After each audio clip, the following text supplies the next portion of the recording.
Welcome back, motherfuckers. It's the Putasos podcast, the best MMA show on the entire planet. You already know who it is. It's your boy, Baby Joe. Sugar Sam. Ooh, that was a good one. And today we're going over UFC 316. Run back, Sean O'Malley trying to get the lick back on Merab Dvalishvili. They fought at 306.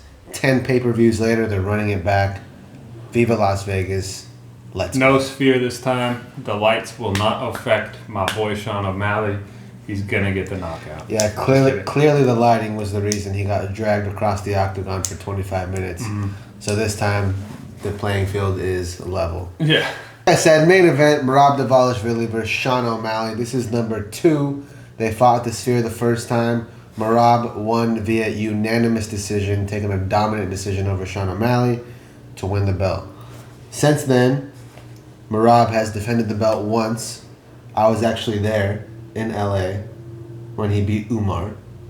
You were at the fight? I was at that fight. Oh, you were. That was Islam versus Moicano. You were. I forgot. So I was at that fight, and then Sean just kind of been sitting out. I really like this fight because I really think Sean O'Malley took a different approach. He quit smoking weed, quit drinking, got off social media. I know that kind of sounds very minuscule, but I don't think it is. When it comes to this sport, it's a game of inches. And he basically said this whole training camp he was doing just all takedown defense. So Yeah, he doesn't need to train striking for he doesn't. He really doesn't. And I think we're going to see a much more close matchup than people think. I know I talk a lot of shit, but I think this fight's going to be super close. Anything you want to say? Yeah.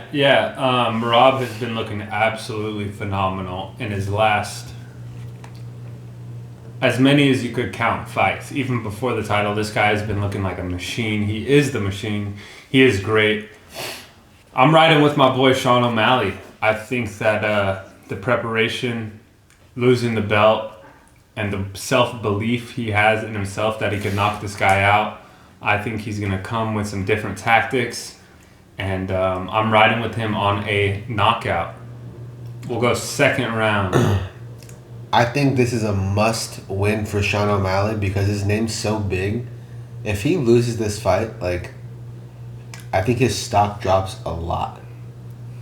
Because outside of this fight, outside of him winning a title, the only other fight I would want to see is him versus Corey Sandhagen. Other than that, I think he loses to a lot of the bantamweights, bro.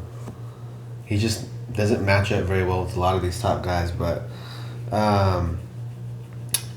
I think you're going to see Merab face adversity for the first time in a long time.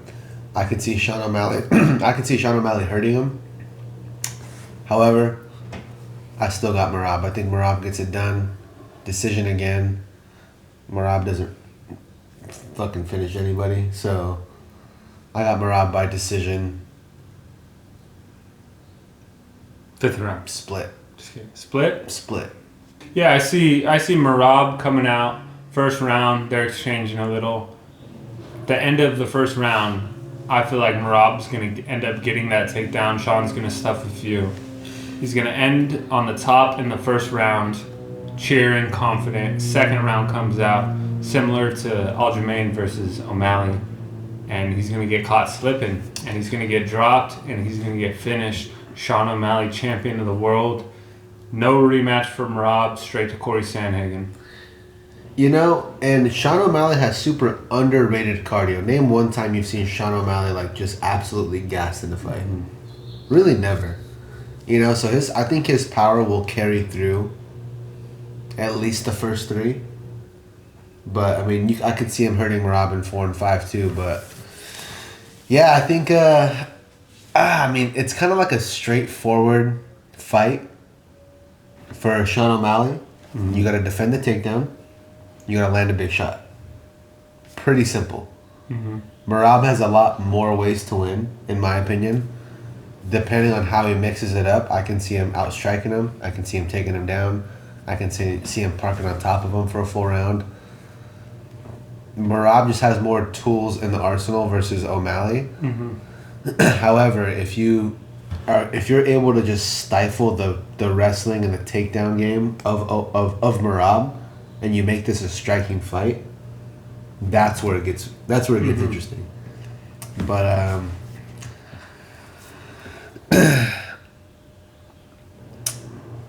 just wrestling in general, you're not gonna learn it in one training camp. It's just impossible. Yeah.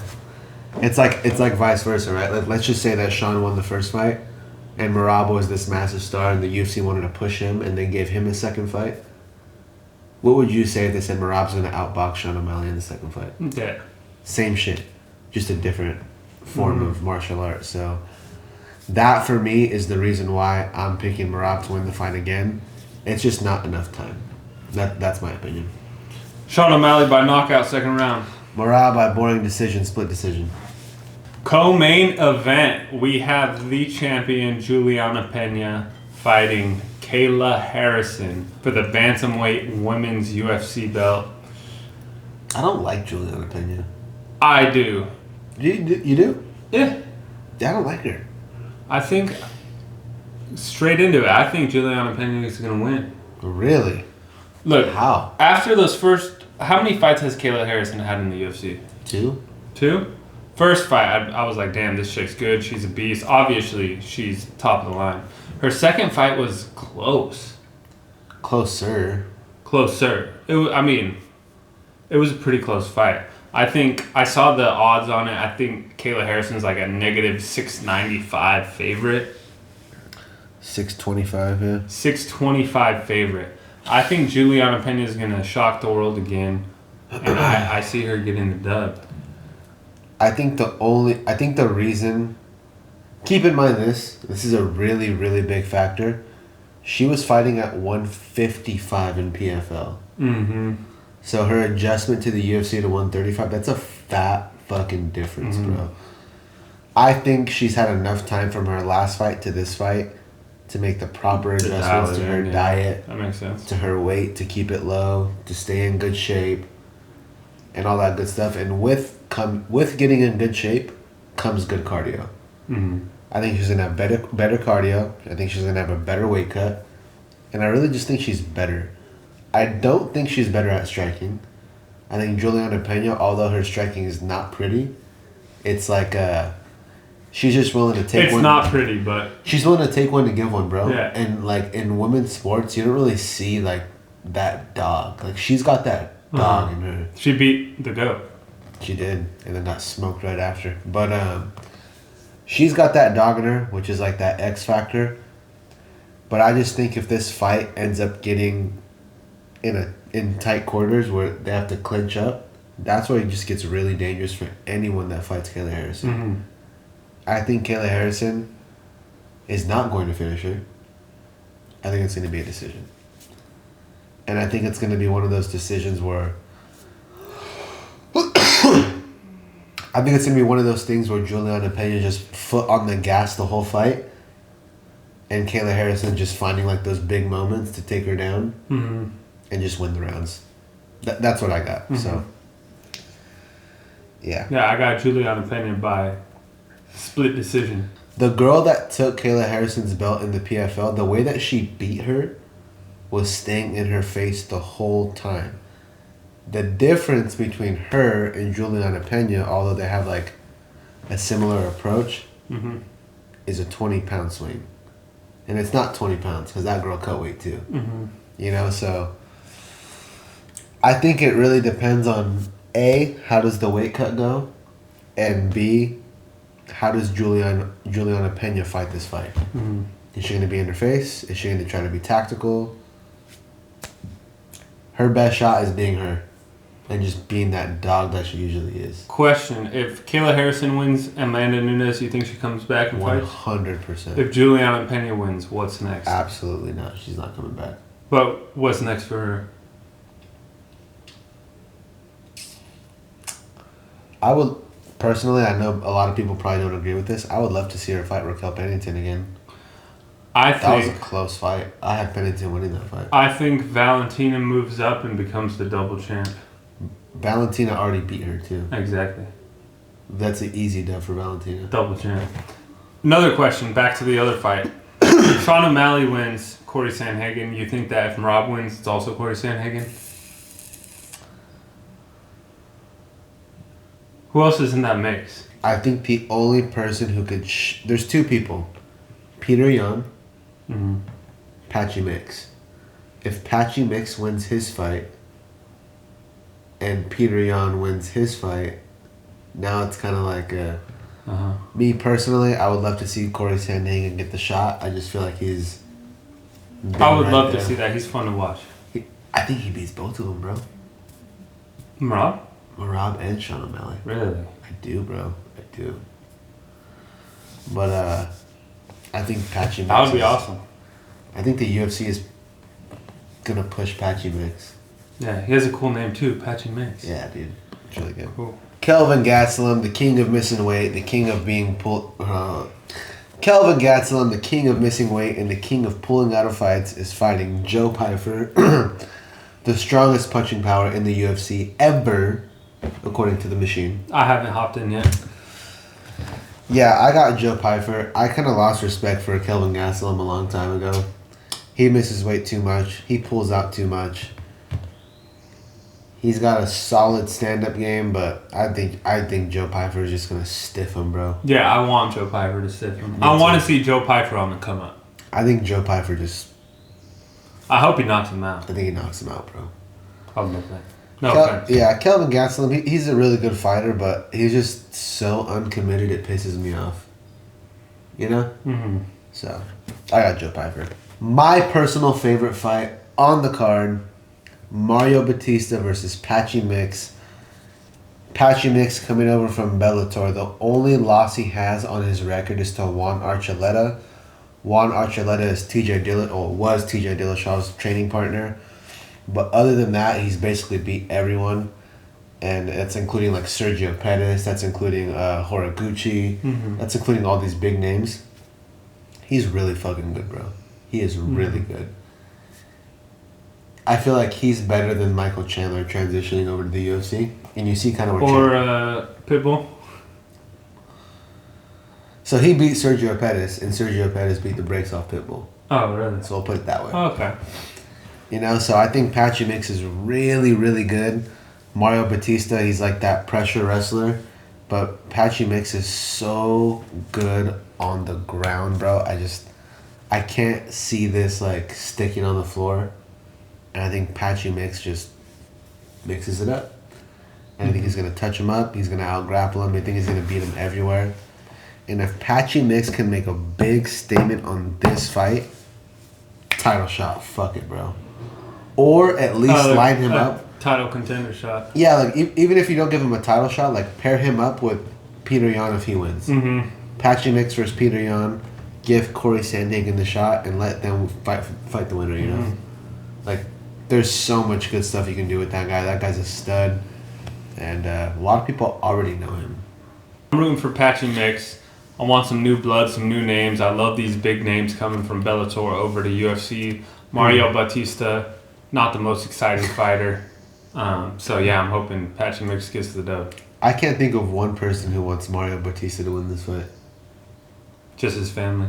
Yeah, that's about it. Probably not even that. Yeah. They're probably cool off this fool. Starting off the main card, we got Vicente Luque versus Kevin Holland.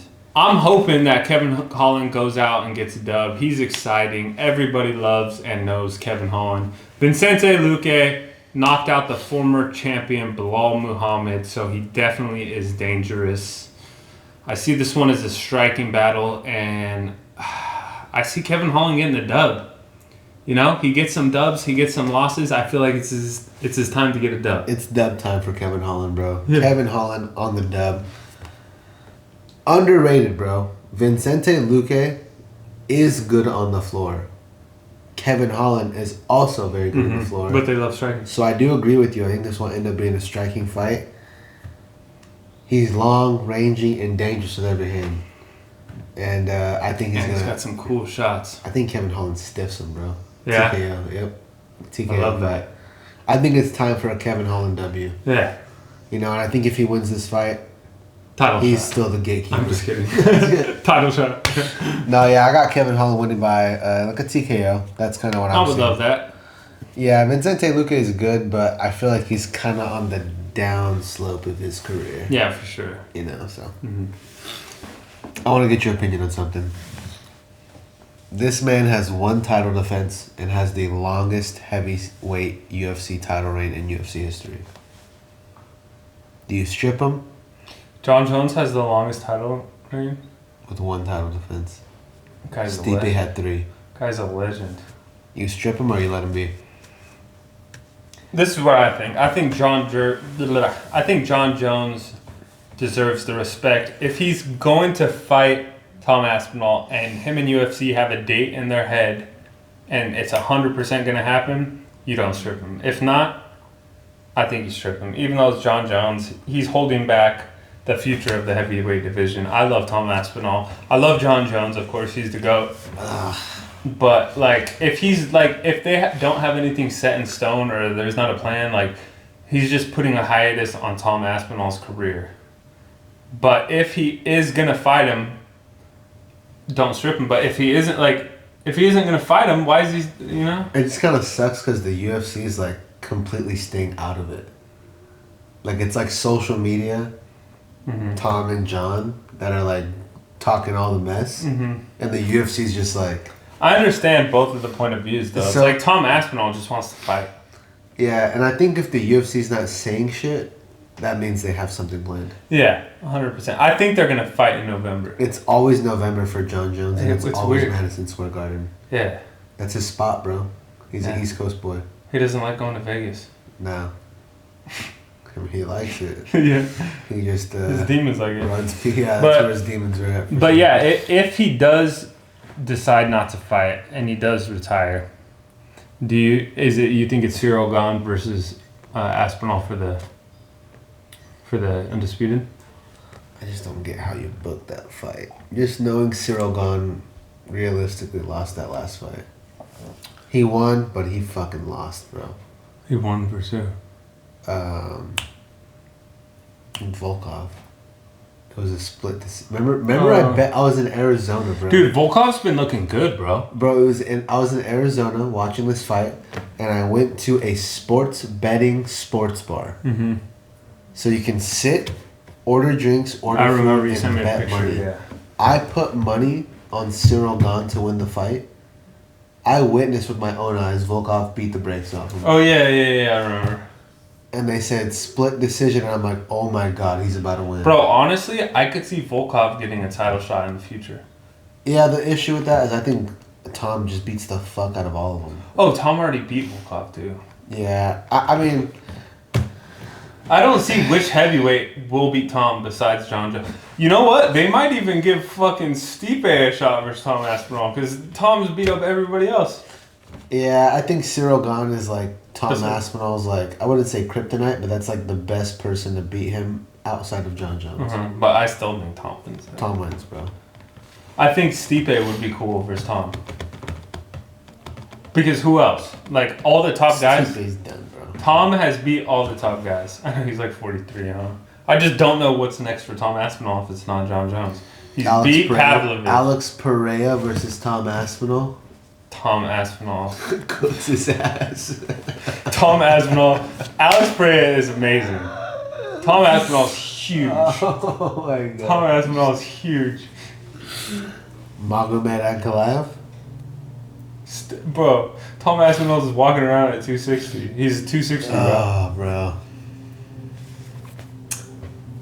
I hope that John Jones Bradley fight. Martin? Oh, Bradley's got that. He's 260, bro. He's 260, bro. He just goes versus Eddie Hall. All right, guys. We want to see if you guys follow along in these YouTube videos, or we're just making them for no absolute reason and no one likes watching them, which can be the case. It's okay. Short form content, viewer retention. We know how it goes. We're the same way. First person to comment PP123 on this video gets $20 sent to them. Free $20. Buy yourself some lunch. Alright guys, thank you for watching. You already know the drill. Follow us on Instagram. Follow our YouTube. Subscribe to our YouTube page. I would love for you to follow TikTok, but we do not have one currently. So it's Instagram. We're working on it. No, seriously, we're going to get that shit set. Follow us on Instagram. Subscribe to our YouTube page. We appreciate you guys very much. Putasos Podcast. Enjoy the fights. We out. We're out.